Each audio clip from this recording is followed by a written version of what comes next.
Rise and ground, folks. What we have here is another video.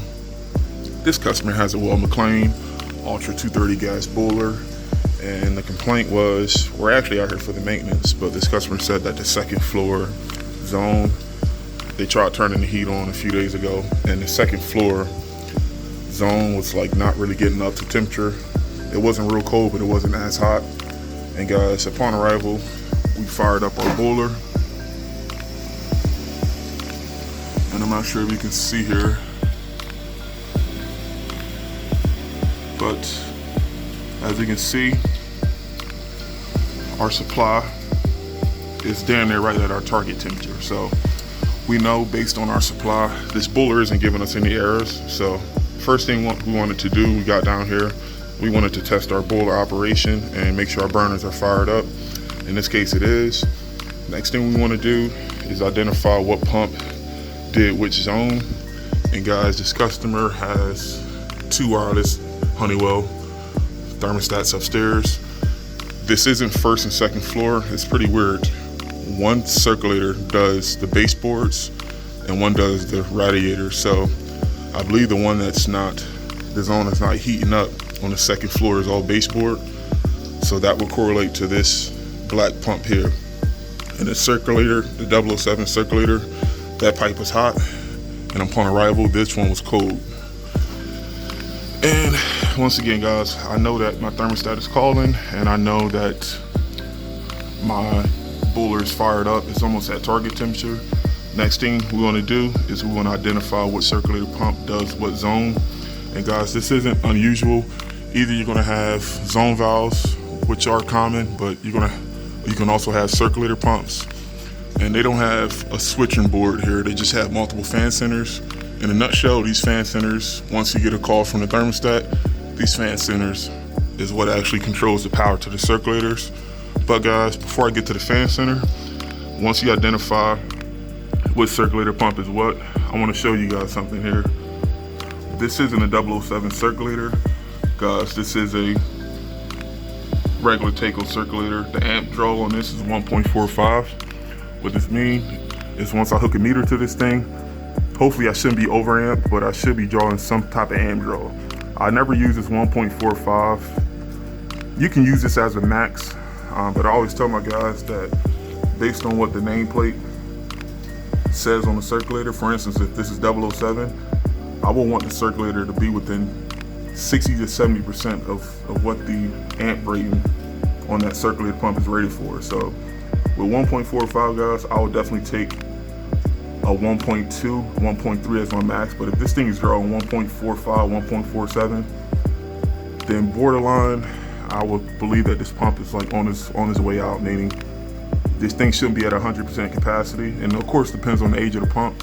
Most older pumps are going to have more wear and tear on it.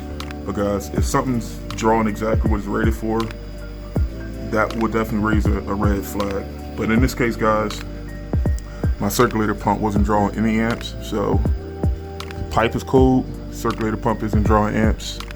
It's not a bad pump. What I want to do is trace my wire back and see what is powering my circulator pump. And bingo, guys, this is a fan center.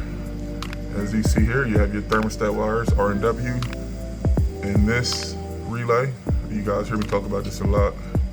Constant power on one side, wires to the circulator on the other. Thermostat calls, power passes. This relay was burning hot. And dead giveaway, never leave home without one, is a switching relay. See that? 1 and 3 is normally open. Constant power on one side, load on the other. But it doesn't pass power until the coil gets energized on the call for heat. And guys, upon arrival, I found this thing burning hot. As soon as I popped the new one in, I got amps on my circulator. So this is a pretty simple call, guys, but you never want to jump to conclusions. If a circulator pump isn't running, always do your due diligence and make sure that you start from the thermostat, because if that thermostat wasn't calling, I could have got the same result. Circulator pump isn't running. But make sure you do your due diligence. Start at the thermostat, Next, you work your way to the boiler. Make sure your boiler has adequate water pressure. Make sure your burners are fired up. Then you locate the appropriate circulator pump. In this case, I knew, like I said, based on the layout of the house, one was baseboard, one was radiator, and I traced the pipes on the other side of the basement, and I knew exactly, like I said, the configuration with the piping, and that correlated to this pump. And like I said, guys, and also the pipe was cold, so that was another dead giveaway. If the customer said one zone was not heating up, and you go down here and you feel one particular pipe connected to a pump that's not hot, and everything else is hot, then that will lead you to believe that this could be the circulator pump that's tied into the zone not working. So there you guys have it. Pop a new switching relay in, and that got our circulator pump up and going. So I'm gonna let this bad boy heat up, go upstairs, check my baseboards, and I should be good to go. But yeah, guys, these switching relays are here for a while, but another thing I bring to the customer's attention is that they can actually get a switch and relay board. A switch and relay board is basically all four of these controllers you see here in one board. I don't know if that will work with the wireless thermostats. That's my only downside, I'm thinking, but we'll figure something out. I definitely want to eliminate all these wires and everything up here.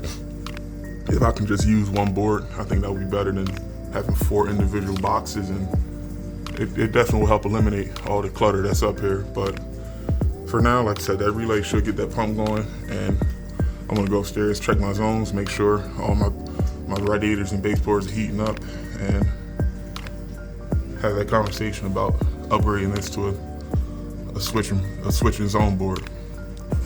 There you guys have it. Peace out. I'll see you on the next one.